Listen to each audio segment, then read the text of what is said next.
Penyidik Pitsus Kejati Sumsel balik lagi ngelaku kegiatan geledah di kantor pelayanan pajak Madya Bogor dan rumah tersangka Pajar Febriansa terkait kasus dugaan korupsi pada pemenuhan kewajiban perpajakan pada beberapa perusahaan tahun 2019 sampai 2021. Penyidik Pitsus Kejati Sumsel balik lagi ngelaku kegiatan geledah terkait kasus dugaan korupsi pada pemenuhan kewajiban perpajakan pada beberapa perusahaan tahun 2019 sampai 2021.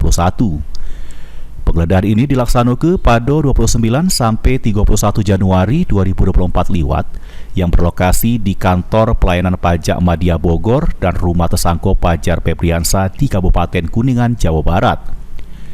Kasipenkum Kejati Sumsel, Fani Yulia Eka Sari ngungkapke, juru giat geledah ini tim penyidik berhasil nyita beberapa dokumen yang dianggap perlu dan berkaitan dengan perkara ini.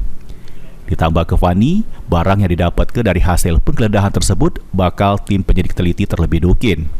Yang mana kalau berkaitan dengan perkara ini bakal dilakukan penyitaan, namun kalau tidak ada kaitannya bakal dibalik ke samo yang bersangkutan.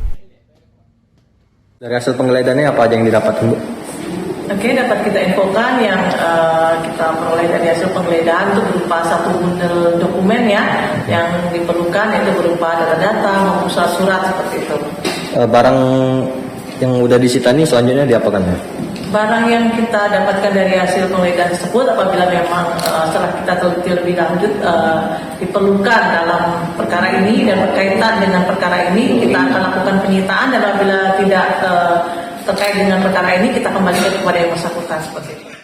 Juru giat geledah yang dilakukan tim penyidik Pitsus Kejati Sumsel ini dewe berjalan kondusif, aman dan tertib. Lutfi, PAL TV.